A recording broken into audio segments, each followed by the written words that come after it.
राधे राधे महाराज जी।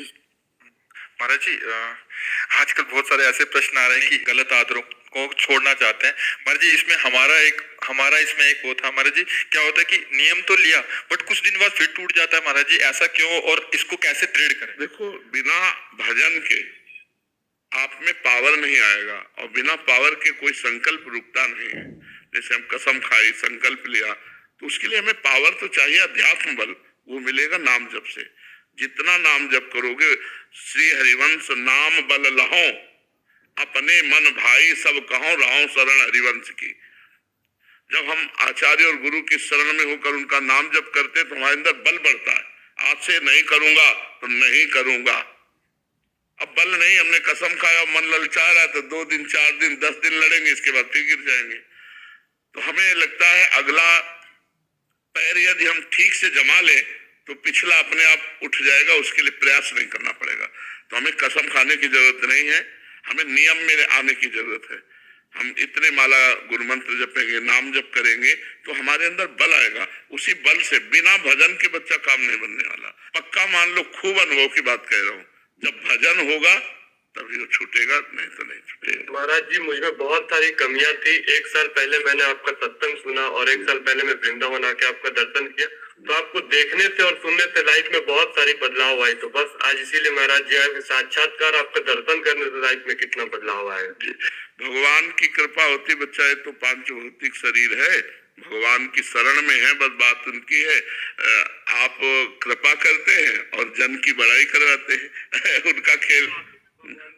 हाँ बच्चा, जब ऐसा भाव अगर किया जाए तो जब हम पाषाण में भगवान देख लेते हैं, काष्ठ में भगवान देख लेते हैं, तो हम मनुष्य रूप में भगवान को क्यों नहीं देख सकते।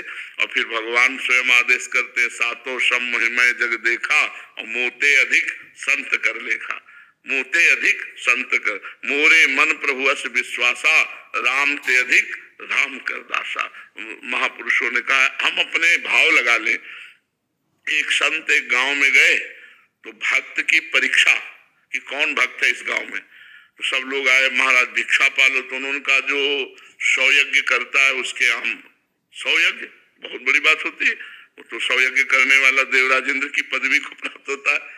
गांव में कहा कि जो यज्ञ करेगा, 100 यज्ञ करेगा या करने वाला कर चुका है उसी, तो कोई प्रण नहीं ले सकता। 100 यज्ञ के बहुत दाम चाहिए, रुपया चाहिए यज्ञ के लिए। अब गांव से पहले ये था कि कोई भूखा ना जाए, अतिथि भूखा न जाए, संत भूखा न जाए, बड़ी मर्यादाएं थी पहले, बहुत मर्यादा थी। आज चाहे जितना पापी हो, अगर अतिथि बनकर आ गया है दरवाजे पे तो उसका सम्मान किया जाता है। अतिथि देवो भव, पहले अतिथि देवो भव, कहीं कहीं मकान में भी लिखा होता था अतिथि देवो भव। तो वो संत बोले कि अगर कोई यज्ञ किए हो तो एक नववधू थी, वो सत्संग जाया करती थी। उसने कहा हम महाराज को भोजन पवाएंगे। भोजन लेके गई तो महाराज ने देखा, बोले बच्चा तुम्हारी नई अवस्था है, अभी 100 यज्ञ कैसे कर लिए। बोले महाराज 100 तो बहुत कम होती है। अगर संत दर्श को चालिए तज माया अभिमान, जीव जीव पग आगे बढ़े, कोटिन यज्ञ समा पा लिए। क्योंकि सत्संगी थी।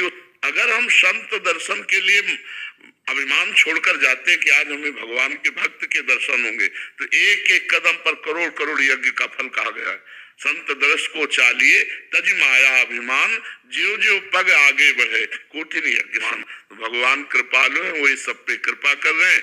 निमित्त अपने भक्त को बना देते हैं जिससे उसका यश होता है। भगवान छुपे छुपे सब वही कर रहे हैं, उन्हीं का प्रताप है।